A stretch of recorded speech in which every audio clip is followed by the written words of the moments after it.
Bonjour à tous, on va parler aujourd'hui des routines du pervers narcissique.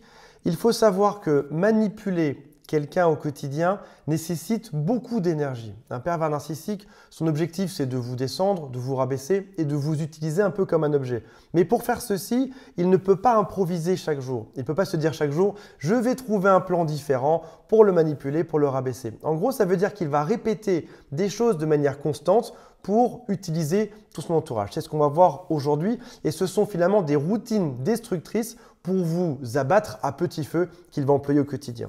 Avant de démarrer, si vous le souhaitez, abonnez-vous à la chaîne, cliquez sur « Je m'abonne » puis sur la cloche qui est juste à côté. Il y a aussi un quiz qui s'intitule « Est-ce que cette personne est vraiment pervers narcissique ou pas ?» C'est juste en dessous. Vous êtes mes ambassadeurs aujourd'hui. Si vous avez l'impression qu'une personne de votre entourage souffre à cause d'un pervers narcissique, transmettez-lui tout ce que je vous ai appris pour arriver à sauver cette personne ou faire qu'elle s'en sorte le plus vite possible. Et si vous le souhaitez, appelez un conseiller de mon équipe qui s'appelle notamment Thierry. C'est juste en dessous pour prendre rendez-vous avec lui.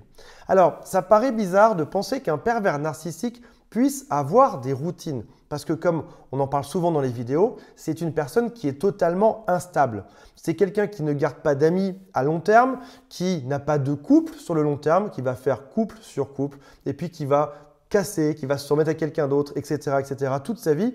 C'est quelqu'un aussi qui n'arrive pas souvent à avoir un travail qui est fixe, qui va en changer régulièrement, qui n'arrive pas à avoir un appartement qui est fixe. Alors, des gens me disent « oui, mais moi, le mien a gardé son travail pendant longtemps. » Ou alors, il a eu un couple qui a duré longtemps. Il peut y avoir des exceptions lorsque l'endroit où il est, ou les personnes avec qui il est, lui apportent tout ce qu'il faut d'un point de vue nourriture narcissique sans trop d'efforts. Donc, si jamais, par exemple, il a un travail, que dans celui-ci, il est glorifié, il est mis en avant et que ça va lui servir pour trouver d'autres proies dans son jeu maléfique, dans ce cas-là, il peut rester dans ce travail. Si jamais il est dans un couple, mais que ce couple-là lui apporte des choses, une stabilité, de l'argent, un toit et qu'il n'a pas grand-chose à faire, il va rester dedans juste par flemme. Mais hormis ces exceptions, globalement, c'est une personne qui a du mal à garder des amis, un couple, un appartement, un job, etc.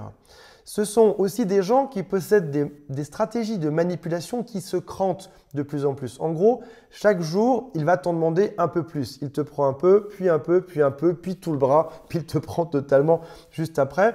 C'est quelqu'un qui a la capacité de rendre une relation magnifique au tout début et puis qui va la détruire à petit feu. Et tout ceci, c'est une routine. Alors tu vas me dire Antoine, comment est-ce qu'on peut détruire de manière routinière? Eh bien pensez par exemple à une série que vous avez vue sur Netflix ou un film sur TF1 où on suit un psychopathe et celui-ci va par exemple trouver ses victimes, leur faire des choses atroces, mais il va utiliser les mêmes routines à chaque fois. Il va même par exemple sur une scène de crime mettre une chose particulière, je ne sais pas, une carte d'un jeu de cartes ou alors un dé ou quelque chose qui fait qu'on le reconnaît et il va améliorer ses routines de victime en victime. Et là finalement votre pervers narcissique a une vie qui est totalement instable, mais dans son processus pour détruire les gens, il va avoir ce genre de routine. Il va mettre au point des phrases qui sont de plus en plus percutantes, des situations qui vont détruire l'autre de plus en plus rapidement, etc. Alors, avec la limite qu'au bout d'un certain âge, il va avoir du mal parce que ça nécessite de l'énergie, ça nécessite aussi une population qui n'est pas renseignée. En bilan, on a une personne qui a une vie qui est totalement chaotique, mais qui a des espèces de routines stables pour détruire l'autre.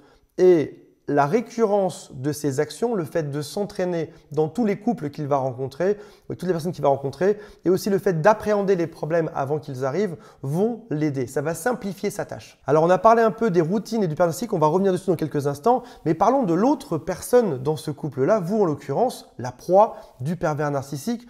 Vous êtes considéré comme un objet ou une machine. Je ne sais pas si par exemple ici, il y a une carafe d'eau, c'est à peu près l'intérêt que vous avez aux yeux du pervers narcissique. Et il sait que vous allez réagir toujours de la même manière aux stimuli.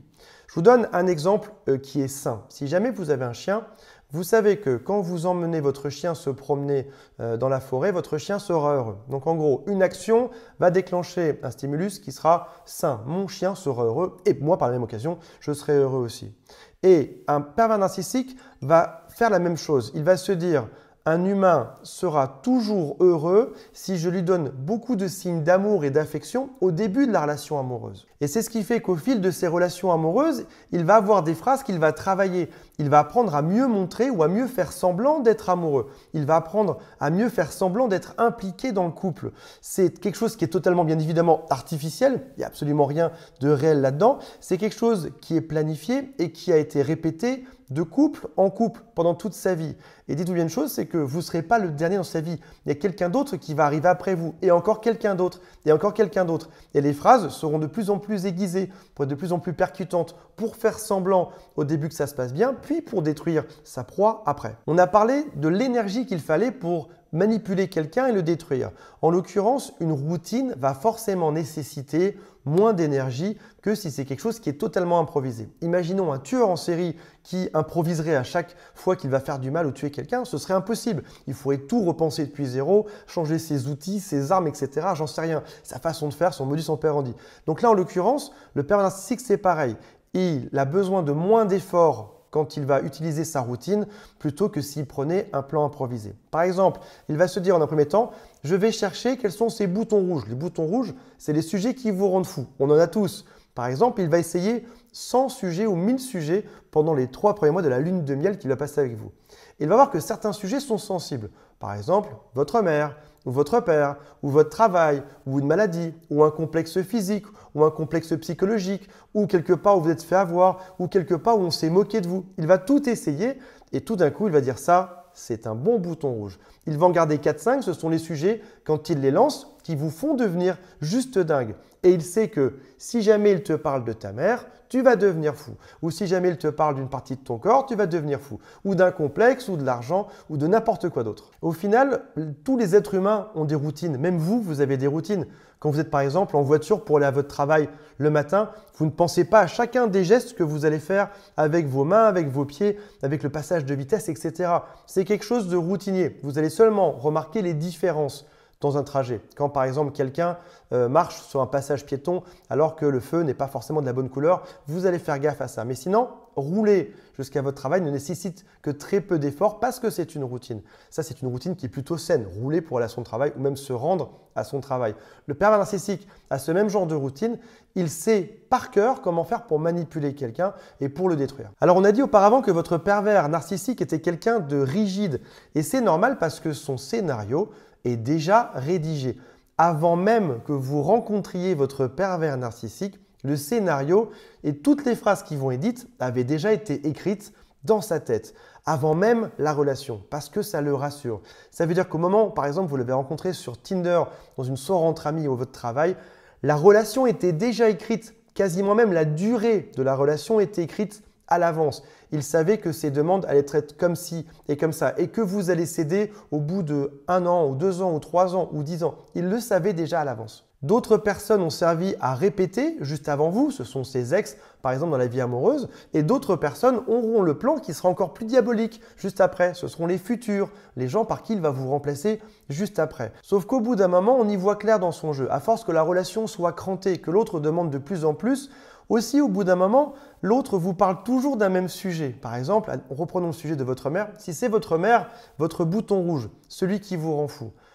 1 fois, 2 fois, 3 fois, vous explosez. Pourquoi tu me parles de ça? C'est quoi ton problème? 5 fois, 7 fois, 8 fois, et t'en reparles dans les mois qui se suivent. Tu trouves ça bizarre, tu réagis un petit peu moins. Et à la 10e, il te fait une crise alors qu'il n'y a aucun problème autour de toi. Et il te parle de ta mère alors que ça n'avait rien à voir avec la discussion. Et là, tu comprends.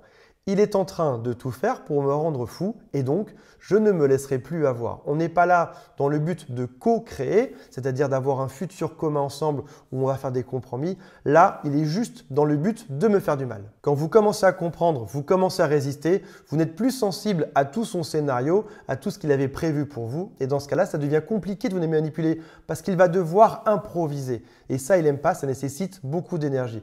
Et c'est à ce moment-là que le couple se sépare. Soit lui va partir, soit vous allez partir, qu'importe. Au bout d'un moment, le fruit est mûr, le fruit va tomber, vous allez vous séparer et il va recommencer son scénario ultra simpliste avec quelqu'un d'autre. C'est celui qui sera juste après vous. Voilà mes amis, j'espère que ça vous a aidé à comprendre un petit peu mieux les pervers narcissiques. Si vous le souhaitez, abonnez-vous à la chaîne, mettez-moi un like, mettez-moi en commentaire si vous avez vu ce que j'ai décrit dans cette vidéo aujourd'hui et on se retrouve très prochainement. Salut à tous, bye.